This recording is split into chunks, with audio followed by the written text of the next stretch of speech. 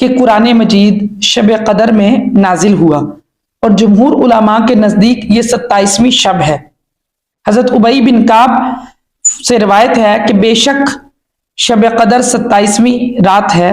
حضرت ابن عباس کا بیان ہے کہ پورا قرآن مجید اللہ تعالیٰ کی طرف سے لیلۃ القدر میں نازل ہوا اور اس کو آسمان دنیا میں بیت العزا میں رکھ دیا گیا۔ پھر حضرت جبریل علیہ السلام کو لے کر حضور صلی اللہ علیہ وآلہ وسلم پر حرا میں نازل ہوئے اور بندوں کے سوالات کے جوابات میں اور ان کے اعمال سے متعلق آیات لے کر نازل ہوئے۔ قرآن مجید لوح محفوظ سے آسمان دنیا کی جانب مکمل نازل ہوا، پھر امر اور نہیں اور حلال و حرام اور مواعظ اور قصص اور لوگوں کے سوالات کے جوابات میں حسب ضرورت حضور صلی اللہ علیہ وآلہ وسلم پر 23 سال کے عرصے میں تھوڑا تھوڑا کر کے حضرت جبریل علیہ السلام کے واسطے سے نازل ہوا۔ اسی طرح بعض لوگ یہ سوال کرتے ہیں کہ شب قدر میں عبادت کر کے انسان 1000 ماہ کی نمازوں یعنی جو فرائض اور واجبات نمازیں قضا ہوئی ہوتی ہیں ان سے بری ذمہ ہو سکتا ہے۔ اسی طرح کعبے میں ایک نماز پڑھ کر 1,00,000 نمازوں کا ثواب ہے اور مسجد نبوی اور مسجد اقصیٰ میں ایک نماز پڑھ کر 50,000 نمازوں سے زیادہ ہو سکتا ہے۔ تو اس کا جواب سن لیں، شب قدر کی نفلی عبادت 1000 مہینوں کے فرائض اور واجبات کے برابر ہرگز نہیں ہو سکتی۔ اسی طرح مسجد حرام میں ایک نماز ادا کر کے 1,00,000 نمازوں سے اور مسجد نبوی میں یا مسجد اقصیٰ میں ایک نماز پڑھ کر 50,000 نمازوں سے انسان ہرگز آزاد نہیں ہو سکتا، بلکہ ان روایات سے کثرت ثواب، گناہوں کی مغفرت اور بلندی درجات مراد ہے، فضیلت امت مراد ہے۔ نمازیں ہمیشہ پڑھنے سے یہ ادا ہوتی ہیں۔ اسی طرح ایک اور سوال پوچھا جاتا ہے کہ جس طرح شب قدر میں قیام اور عبادت اور ریاضت کرنے کا 1000 مہینوں کے برابر ثواب ہے، تو اگر کوئی گناہ کرتا ہے تو کیا اسے بھی سزا اسی حساب سے دی جائے گی؟ تو اس کا جواب بھی سن لیں کہ جس شخص کو پکا پتا ہو، یقین ہوتا، تعین ہو، پکا شب قدر یا یقینی علم ہو، پھر وہ اس کے تقدس کو پامال کرتے ہوئے جان بوجھ کر کسی گناہ کا ارتکاب کرے تو اسے دوسری راتوں میں گناہ کرنے سے زیادہ سزا ملے گی۔ ایک سزا گناہ کرنے کی اور دوسری اس کے تقدس کو پامال کرنے کی۔ تاہم جس شخص کو شب قدر کے پتہ ہی نہ ہو کہ آج شب قدر ہے یا نہیں، قطعی علم نہ ہو، اگر وہ گناہ کا ارتکاب کرے تو اسے اس کی نسبت کم سزا دی جائے گی۔ واللہ اعلم ورسولہ، اللہ تبارک و تعالیٰ سے دعا ہے کہ وہ ہمیں شب قدر کی قدر کرنے والا بنائے اور اس میں کثرت سے رسول اللہ صلی اللہ علیہ وآلہ وسلم کی ذات والا پر درود پڑھنے، قرآن پاک کی تلاوت کرنے، اللہ کی تسبیح، تحلیل اور حمد بیان کرنے میں، قیام کرنے میں، رکوع و سجود کرنے میں اور نوافل پڑھنے میں گزارنے کی سعادت عطا فرمائے۔ وآخر دعوانا ان الحمد للہ رب العالمین۔